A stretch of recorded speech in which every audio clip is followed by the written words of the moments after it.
And I think it always will come back around to rock and roll. And I think that's the cool thing about MTV, is that it's always going to come back around to real rock and roll. Can you tell us about the current album, Time Space? What it represents to you, what it's all about? It represents to me the last 11 years of my life. It represents it represents to me the beginning of a solo career. It represents to me being very frightened and very scared to leave a very large band. Not to leave, but to just go away slightly, even though Fleetwood Mac knew that I was only going away because I wrote too much. I had too much stuff, and it was just getting wasted. It was like, you know, I wrote 2 or 3 songs a month, and I was lucky to get 2 or 3 songs on an album every 2 or 3 years. And that wasn't enough for me, and I was very frustrated, and they knew that.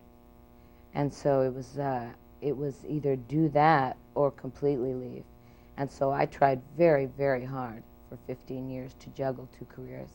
And so when they finished a record and an album, which was a solid good 2.5, 3 years, and everybody, you know, went off to Hawaii, I went straight into the studio to do a new album, and then straight out on tour. And then the second I came home, they were waiting for me. And I was usually in trouble because they were waiting for me. So I had to deal with them not being very happy with me for a while until they got, you know, until they got unmad at me. And, you know, everything started, you know, and the record, you know, started to go again, and everything starts to happen. But it was pretty hard for me to juggle because, again, I never got to get any rest between. Let's talk about the single, Sometimes It's a Bitch. It was written by John Bon Jovi and Billy Falcon. Tell me how these 2 men brought you this song and what it meant to you. Well, I think they got in touch with some people that I know and offered to write a song for me, and that everybody thought that it was a good idea, and that the relationship between myself and John Bon Jovi and Billy Falcon would be good. And I went along with that, even though I didn't go along with one space on my album being taken up. I did go along with the fact that they might be right, that the relationship might be good. And when I first heard the song, I wasn't real crazy about saying bitch. But once I listened to the song several times, I realized that it was really a pretty good way to explain my life. And it really did tell about the tragedy, and it really did tell about the great times. And if I could sing it and interpret it right, if I could make it my song, which I did because John and I worked on it for 3 weeks, and then he was just exhausted and went away to Hawaii, and I went back in the next night and sang it and got it the first time.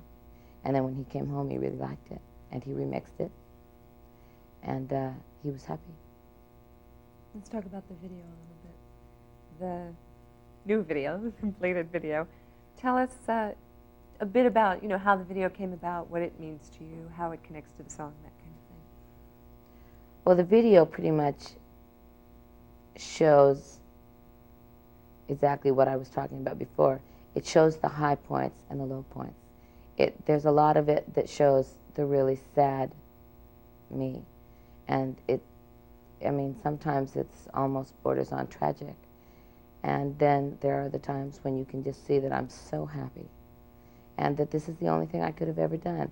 And so it overwhelms the bad part. And so it makes kind of an incredible Libra balance of what it is to do something that you love, knowing that there are going to be a lot of parts of it that are going to be very, very difficult for you. You know the old expression, ask the gods for what you want and then pay for it. And then pay for it.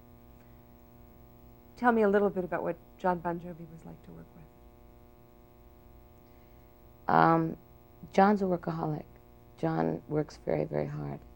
And not coming from my generation of easy come, easy go, I don't think that John lets go with anything. you know, he doesn't spend an extra penny on anything, I'm sure. And I do, and we got into that several times, you know, and I just say, well, John, he go, it costs too much money, and I go, so who cares? And he'd go, well, I care, you know, I'm just basically a hired gun. And I would say, well, that's very romantic, John, but you're not really a hired gun. Let's get serious here. You're not really a hired gun. And, you know, you're a lot more special than that. You're not just hired here. You wrote the song, and you somehow figured out how to write a song about my life. And so you're a lot more important than you're letting on. And so let's get that settled once and for all, that that's not what I think you are. So at that point, I think he understood me a little better, and I wrote him a long letter to try to explain my life to him. This was after he'd written the song. And I don't know, I think he'll probably keep that letter forever, because it really, I told him a lot of things that I don't tell anybody. And I think that letter will become in the future something that's very precious to him. I hope it is, anyway. Bret Michaels.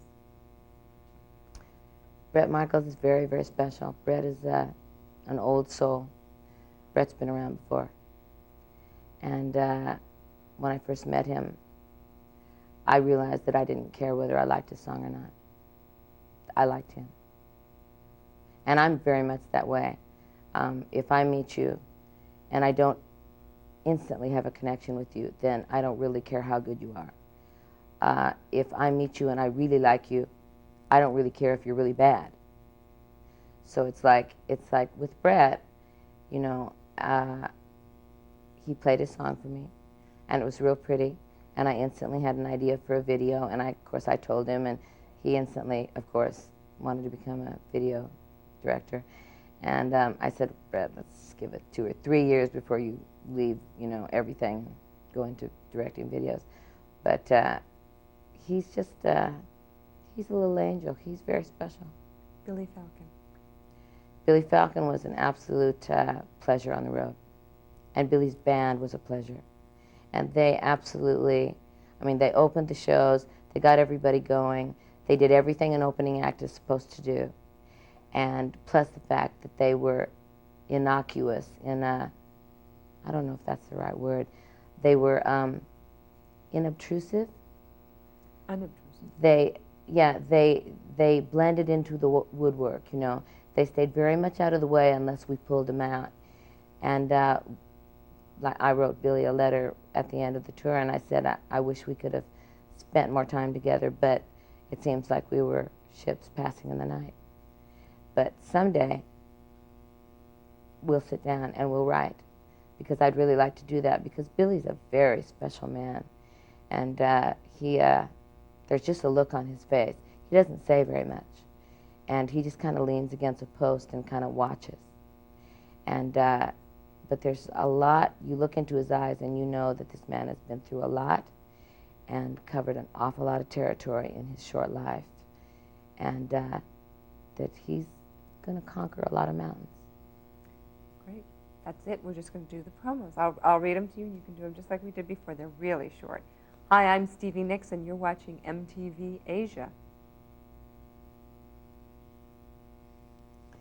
Okay. Hi, I'm Stevie Nicks, and you're watching MTV Asia. Congratulations, MTV Asia. You're rocking the world. Congratulations, MTV Asia. You're rocking the world. I'm Stevie Nicks. Get into this time space because you're watching The Week in Rock. I'm Stevie Nicks. Get into this time space because you're watching The Week in Rock. We'll do that one more time. Was it right, though? Yeah, it was. Did I leave out any words? No, you did not. So it was really good. You want me to reread it? Yeah. I'm Stevie Nicks. Get into this time space because you're watching The Week in Rock. Okay. I'm Stevie Nicks. Get into this time space because you're watching The Week in Rock. Hi, I'm Stevie Nicks. Happy birthday, MTV. Hi, I'm Stevie Nicks. Happy birthday, MTV. I'm Stevie Nicks, and here's my latest video on MTV. Hi, I'm Stevie Nicks, and here's my latest video on MTV. Great. That's it.